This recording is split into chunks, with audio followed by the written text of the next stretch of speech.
देश की बदहाल अर्थव्यवस्था पे आपसे बातचीत करने के लिए ये प्रेस कॉन्फ्रेंस बुलाई गई है।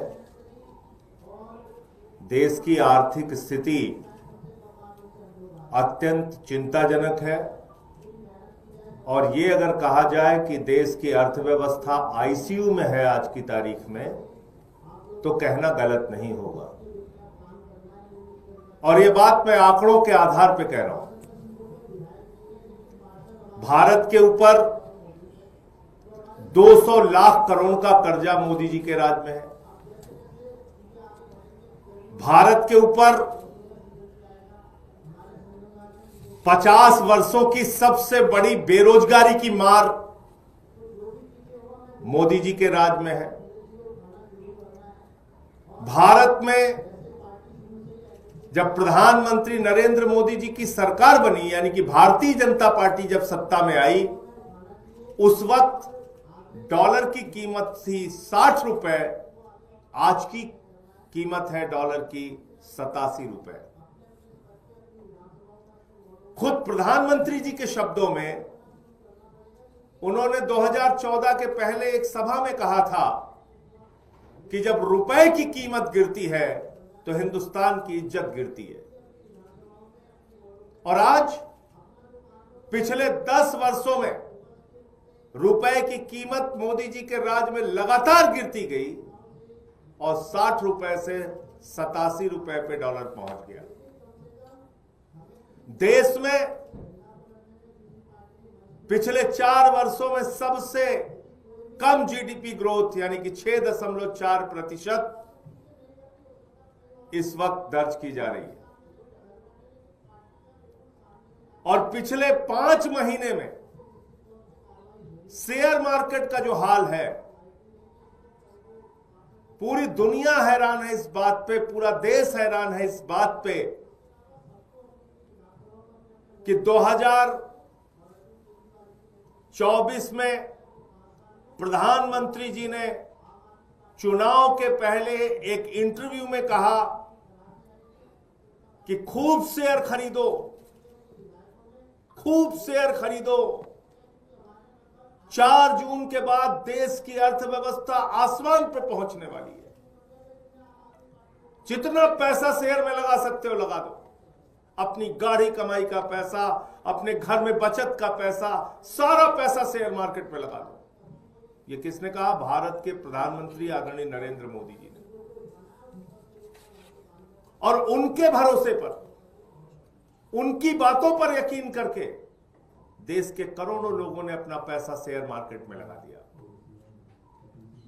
और पिछले 5 महीने में लगातार शेयर मार्केट गिर रहा है।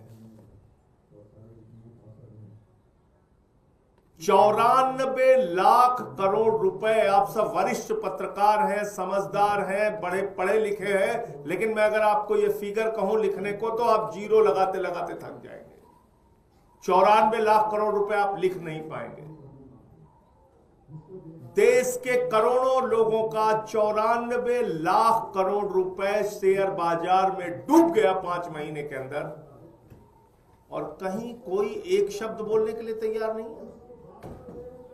जो प्रधानमंत्री कहते थे कि खूब शेयर बाजार में आप जाइए और शेयर खरीदिए, 4 जून के बाद देश की इकोनॉमी आसमान पे पहुंच जाएगी, अर्थव्यवस्था आसमान पे पहुंच जाएगी, वो प्रधानमंत्री देश के करोड़ों लोगों का 94 लाख करोड़ रुपए डूब गया, उनकी जिंदगी की गाढ़ी कमाई का पैसा डूब गया।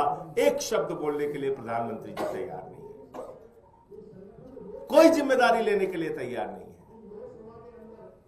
लेकिन ये हुआ कैसे? क्या कारण है इसके पीछे?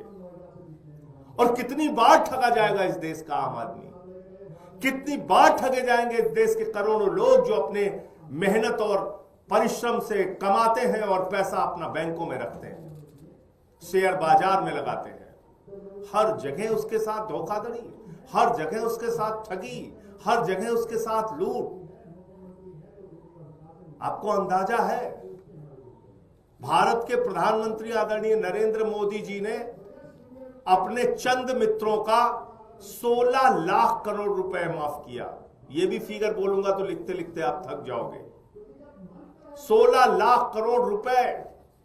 ये 16 लाख करोड़ रुपए मेरे दोस्तों किसका है? क्या ये प्रधानमंत्री जी का पैसा है? क्या ये आरएसएस के लोगों का पैसा है? क्या ये बीजेपी वालों का पैसा है? नहीं। इस देश का किसान, इस देश का मजदूर, इस देश का कर्मचारी, इस देश की माताएं बहनें, इस देश के करोड़ों लोग, इस देश के मीडिया वाले, इस देश के वकील जो अपनी गाढ़ी कमाई का पैसा बचाते हैं, वो पैसा बैंकों में जमा करते हैं, इसलिए कि उनको इंटरेस्ट मिलेगा, इसलिए कि उनको ब्याज मिलेगा, इसलिए कि बेटी की शादी होगी तो वो पैसा निकाल पाएंगे। लेकिन उन्हीं पैसों को अपने दोस्तों को बिना सोचे समझे प्रधानमंत्री जी ने लोन दिया। आपका पैसा लाखों करोड़ रुपए बैंकों में जमा है, उठाया अपने दोस्तों को दिया। कितना दिया? 16 लाख करोड़ रुपए। दोस्तों ने पैसा लूट लिया, फर्जी कंपनियों में लगाया, मॉरिशस लेके चले गए पैसा, अलग अलग दुनिया के देशों में लेके चले गए। और जब उनके ऊपर कार्रवाई की बात हुई तो प्रधानमंत्री जी ने कहा भाग जाओ यहां से। भाग गए विजय माल्या, भाग गए नीरव मोदी, भाग गए मेहुल चोकसी, जो प्रधानमंत्री जी जिनको अपना भाई कहते हैं। देश का हजारों लाखों करोड़ रुपए लूटकर हिंदुस्तान के ये चंद पूंजीपति जो प्रधानमंत्री जी के दोस्त हैं, वो हिंदुस्तान छोड़ के भाग गए। पैसा आपका डूब गया। आप बैंकों में पैसा जमा करते हैं, आपका पैसा डूब जाता है।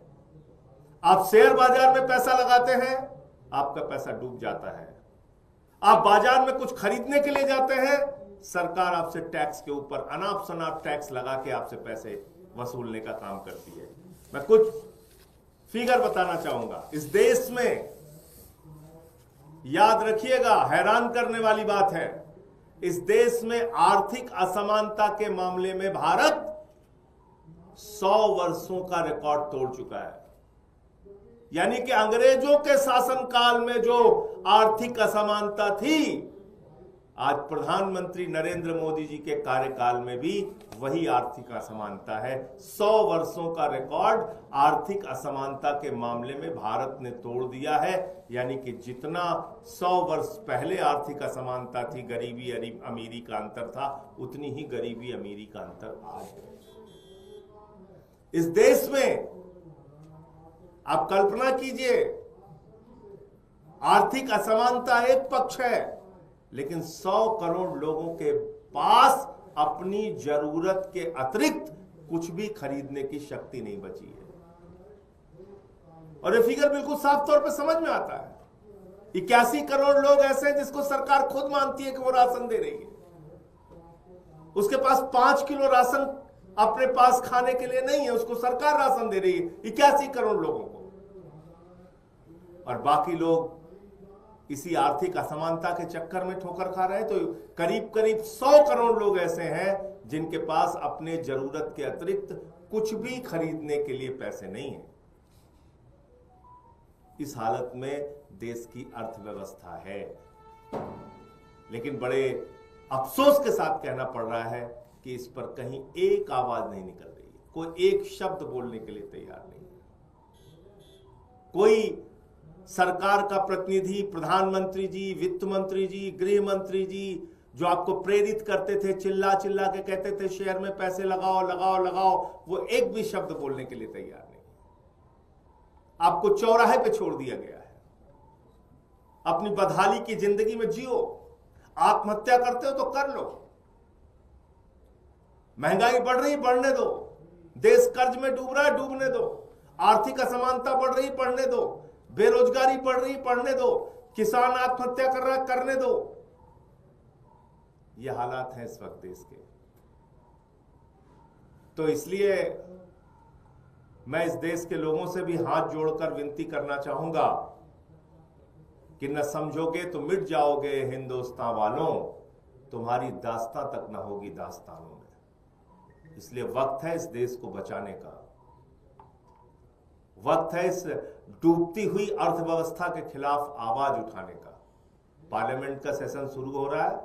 और उसमें इन सारे बिंदुओं पर महंगाई का सवाल, कर्जे का सवाल, स्टॉक एक्सचेंज में 94 लाख करोड़ रुपए डूबने का सवाल, आर्थिक असमानता का सवाल, ये सारे सवाल उठाए जाएंगे। महंगाई का सिर्फ छोटा सा आंकड़ा मैं आपके सामने पढ़ना चाहूंगा कि सब्जियों के दाम में जो बढ़ोतरी हुई है पिछले 12 महीने में, वो हुई है 26.5%।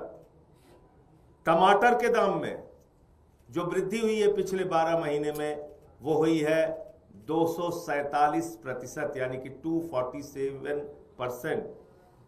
आलू के दाम में जो वृद्धि हुई है पिछले 12 महीने में 180%, और अदरक के दाम में जो वृद्धि हुई है वो हुई है 128%। सब्जियों के दाम, आलू के दाम, टमाटर के दाम, महंगाई आसमान पे, आपसे पॉपकॉर्न पे भी टैक्स लिया जा रहा है। तो आज मुझे मोटे मोटे तौर पे इतनी ही बात कहनी थी कि प्रधानमंत्री जी सामने आइए और जवाब दीजिए। आपने इस देश के आम आदमी का पैसा बैंकों से खाली करके अपने दोस्तों के ऊपर लुटा दिया। आपने स्टॉक मार्केट का पैसा अपने दोस्तों के चक्कर में डुबा दिया, देश के करोड़ों लोगों का पैसा डुबा दिया, और अपनी जांच एजेंसियों का इस्तेमाल करके, ईडी सीबीआई का इस्तेमाल करके देश के अंदर ऐसे माहौल बना दिए कि कोई भी फॉरेन इन्वेस्टर्स यानी कि विदेशी निवेशक कोई भारत में निवेश करना नहीं चाहता, और देश से निवेशक जो है वो अपना पैसा ले लेकर भाग रहे हैं, क्योंकि उनको भारत की अर्थव्यवस्था पे, भारत के बाजार पे भरोसा नहीं है। और बाजार पे भरोसा इसलिए नहीं है कि प्रधानमंत्री जी पे भरोसा नहीं है। तो इसलिए इन बातों का जवाब प्रधानमंत्री जी को देना चाहिए। मुझे इतनी बात कहनी थी।